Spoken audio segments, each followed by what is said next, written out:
Hello, everybody, and thank you for tuning in to the Liberty Report. Dr. Paul is off today, as you can tell, because you're seeing me and not him. Shout out to our live viewers who are there with us every day on Rumble. We appreciate seeing you. And if you are live, start commenting. Please hit the thumbs up. I've got a couple things I'm going to talk about today. Keep it short. First off, how many of you watched the Kamala Harris interview on 60 Minutes last night? I did not watch it, I have to confess. I went immediately to Twitter X looking for snarky videos and outtakes from it because I thought that would be a bit more fun. And to be honest, I almost feel a little sorry for Kamala Harris. If she wasn't so evil, I would feel even more sorry for her because she does have that deer in the headlights look. She seemed incapable of answering questions. And of course, the right wing glommed onto all of these misfires on her part. But I thought it might be fun to glom onto a couple of them ourselves, just to have a look at the kinds of things she's saying. So I've got a couple clips. I've got a bonus clip from Tim Walz. Can't leave him out of the fun. And then I have a surprise bonus clip in the end to remind us of when we had political leaders who could actually speak and say something interesting, even if they didn't believe it. It was interesting. So we're going to clip over to the first one. The first question was about our democracy in a way. And in fact, I thought the interviewer did a reasonably good job with some of these questions. But so here's a question about the process that saw Kamala Harris kind of Chauncey Gardner-like sitting in a position where she's running for the president. Let's roll this first one. Was democracy best served by President Biden stepping down and basically handing you a nomination? You didn't have to go through a primary process. You didn't have to fight off other contenders. That's not really the way our system was intended to work. President Biden made a decision that I think history is going to show is rare among leaders, which was to put country before self. And I am proud to have earned the support of the vast majority of delegates and to have been elected the Democratic nominee. I am proud to have received the endorsement of leaders around this country from every background and walk of life to fight in this election over the next month for our democracy. But I think this truncated process is why people think or say they don't really know who you are. Look, I've been in this race for 70 days. Okay. Couple of things to unpack there. The first thing is they asked about, well, how'd you get in this seat? Joe Biden won the primary. What happened? What's up with that? And she said, well, Joe Biden made the decision, which will be proven to be historic, that he put the country before himself. Now, we've heard that before. It's the kind of bumper sticker that she and the people behind her like to see. But if you kind of unpack it a little bit, it seems a little funny. So what does that mean? Does that mean that he put the country before himself? So that means that he realized that he was unfit for office and decided to pull out, even though he has a tendency to seek the glory of another term. Well, when did he know that, and how long did the people around him know that the country was actually suffering, and by pulling out, he was putting the country first? So it really shows like they're liars.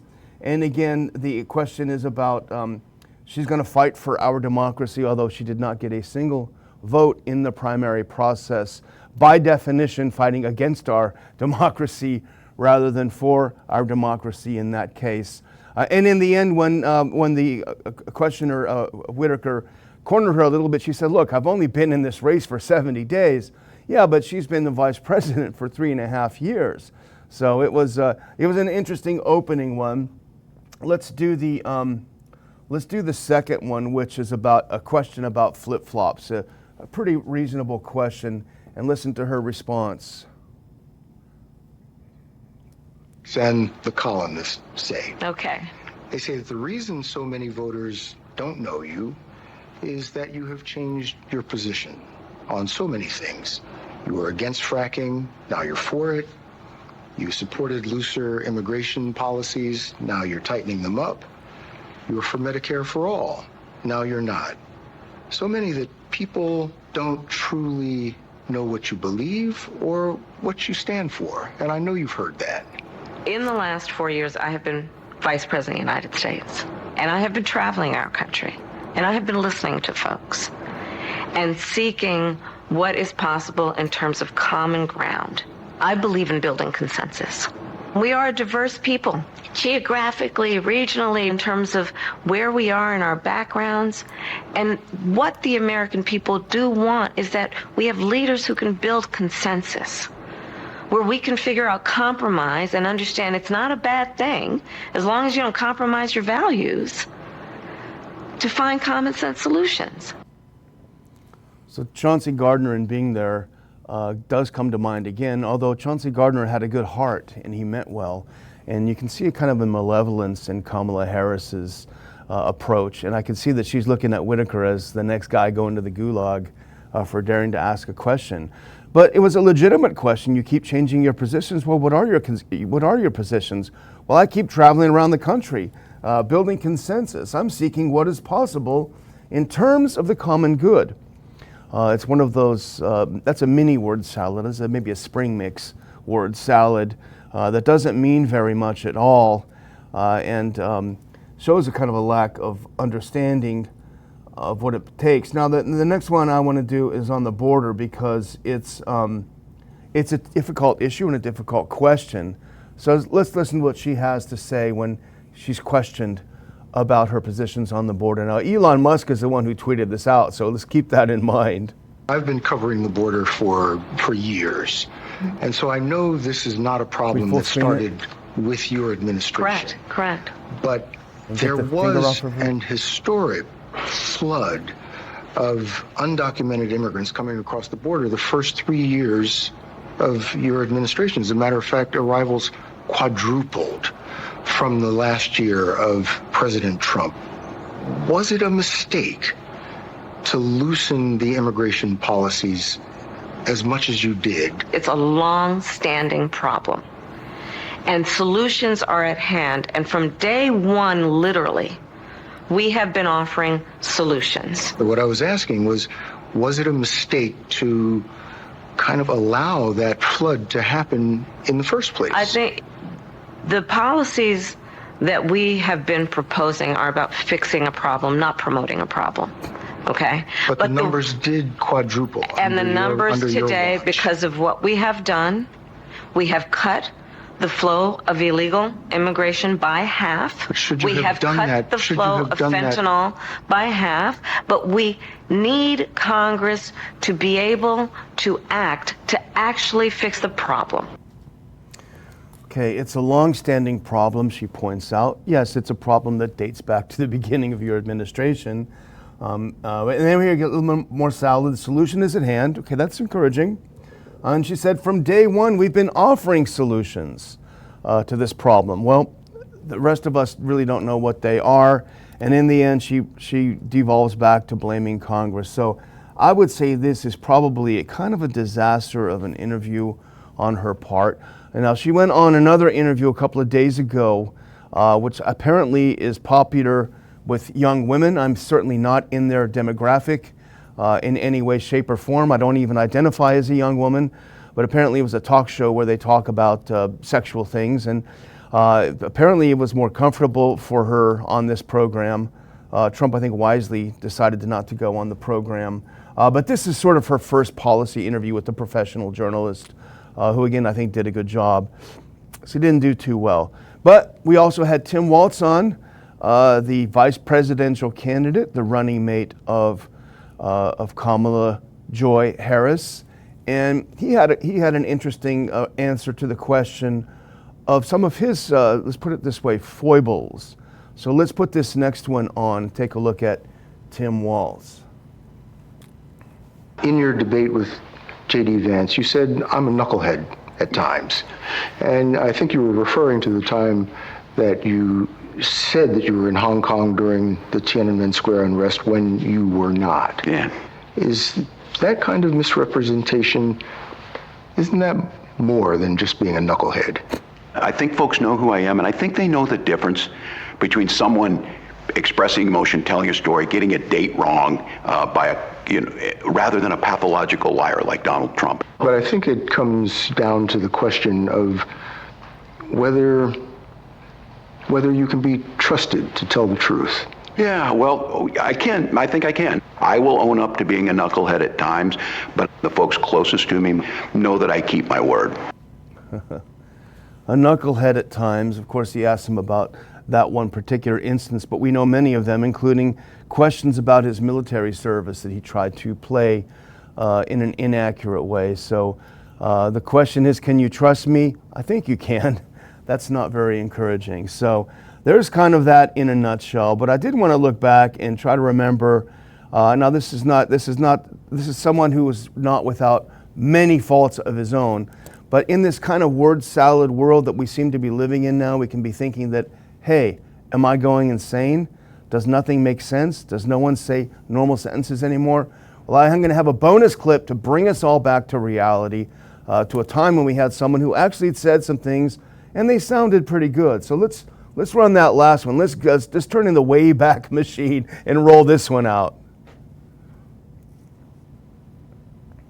He has then accused the people of living too well, and that we must share in scarcity, we must sacrifice and get used to doing with less.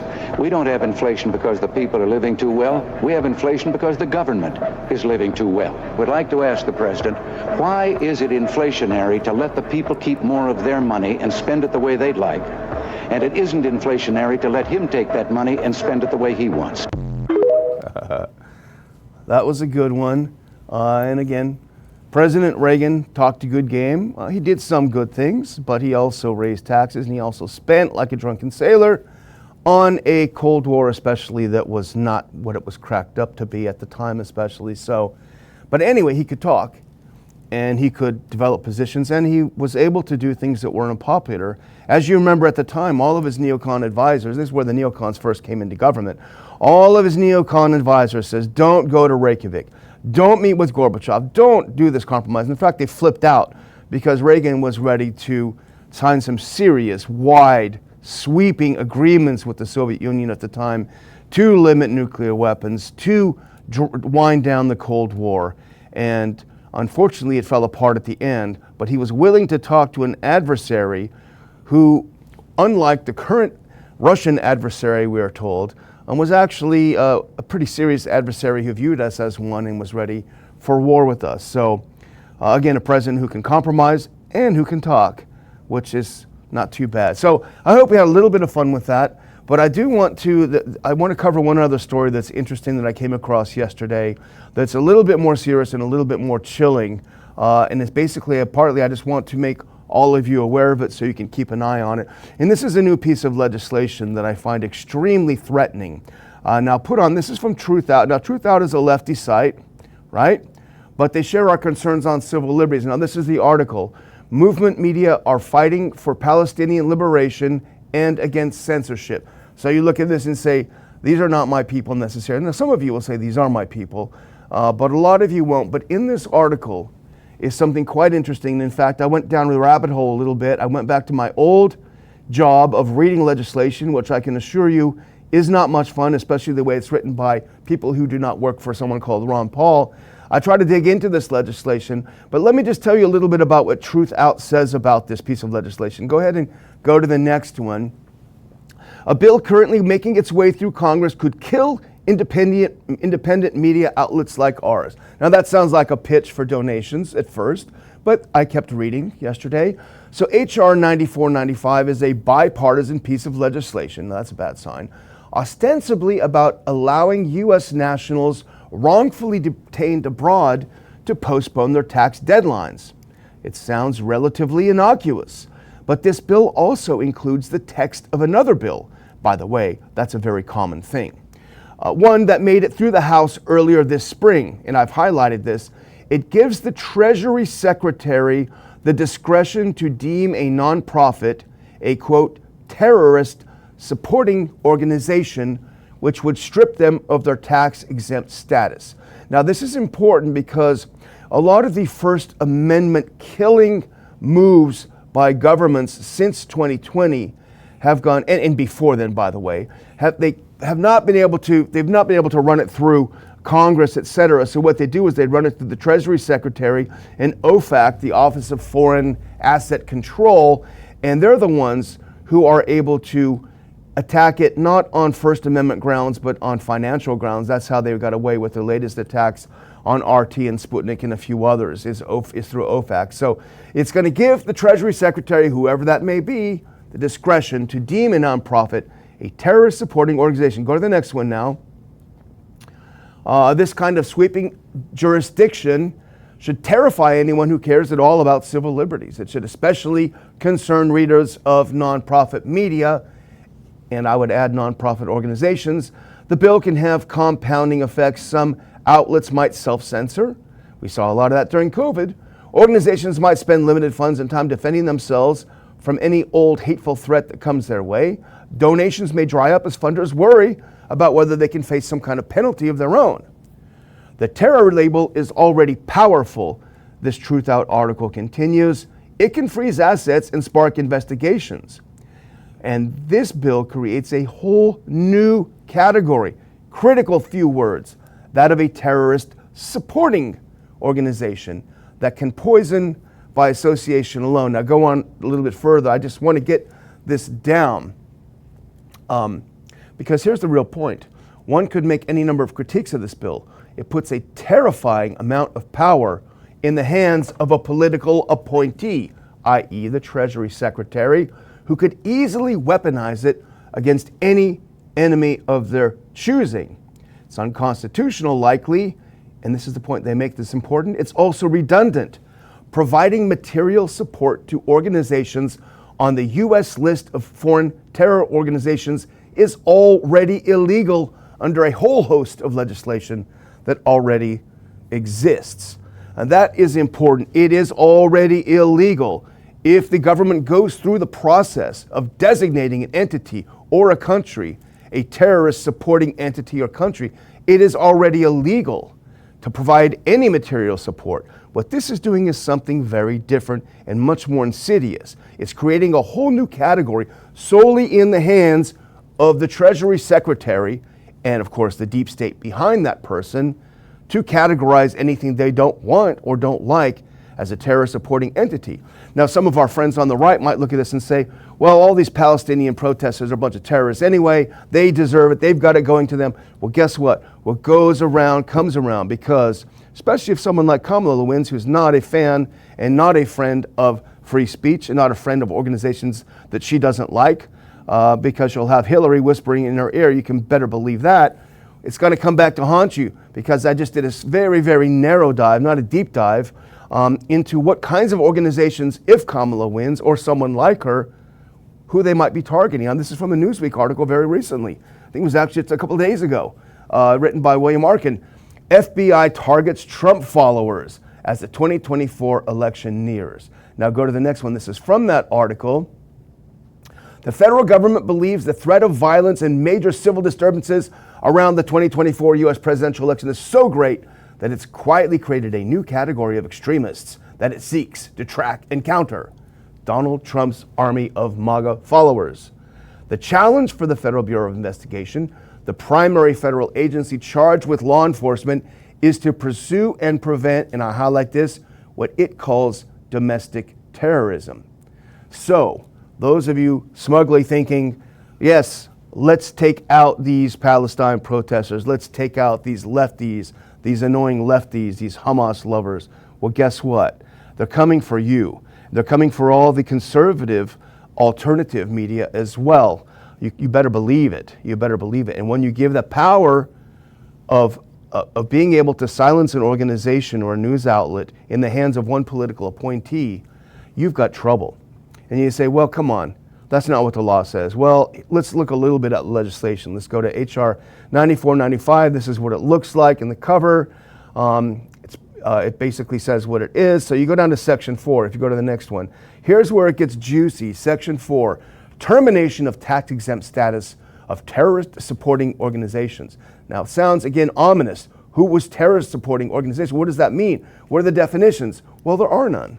And if you go to the next one, except for this, terrorist-supporting organizations. Now, this is where it's obvious in the legislation. For the purpose of this paragraph, The term terrorist supporting organization means any organization designated by the Secretary as having provided during a 3-year period ending on the date of such designation, material support or resources within the meaning of section, et cetera, et cetera, et cetera, et cetera, all determined by the Treasury Secretary. And you'd say, well, hang on, if you're providing support for terrorism, then maybe you should have some problems. But the strange thing is, if you're actually supporting terrorism, according to this, well, you only get your tax-exempt status taken away. No, that's not the case. Let's go to the U.S. Code. I dug deeper yesterday. Here's the U.S. Code. This is the Cornell Law Library. 18 U.S. Code 2339B, providing material support or resources to designated foreign terrorist organizations. Go to the next one. This is U.S. Code. It says, if we go to that next clip, please. Whoever knowingly provides material support or resources to a foreign terrorist organization or attempts or conspires to do so shall be fined under this title or imprisoned not more than 20 years or both, and if the death of any person results, shall be in prison for any term of years or for life. So we have a means by which to determine that you are really a terrorist or a supporting organization. That means you provide material support to terrorist groups. Now we can quibble about that, about who really qualifies for that, but that's on the books. What they're doing here, guys, folks, is they are putting the bar way, way lower. Hey, we can't prove that you are supporting terrorism, but you have challenged the narrative on, name the issue, Ukraine. Ukraine's not winning. Well, Russia's acting like terrorists. If you put out an article saying that, you're terrorist supporting. Israel's slaughtering Palestinians. They're slaughtering people in Lebanon. Well, that's you seem to be siding with the terrorists, sir. We're going to shut down your organization. We won't shut it down, actually, because we can't do that. But we'll take away your tax-exempt status, and we will put a scarlet letter on you to terrify anyone into not giving you another penny.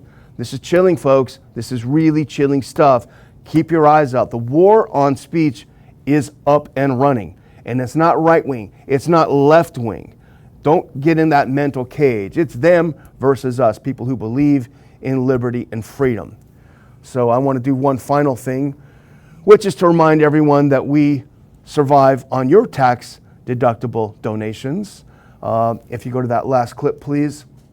And I've included a link in the description to where you can go and support the Ron Paul Institute, which is the home of the Ron Paul Liberty Report. We cannot continue to challenge the machine, to speak out for peace, regardless of who is in office, and to criticize the warmongers and bad guys. We can't do it without you. So please, if you can see it in your hearts, to give us a donation, make it a monthly donation. That would be awesome.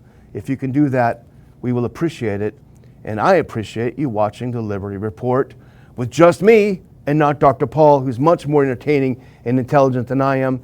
And I do hope that you'll return to the Liberty Report soon.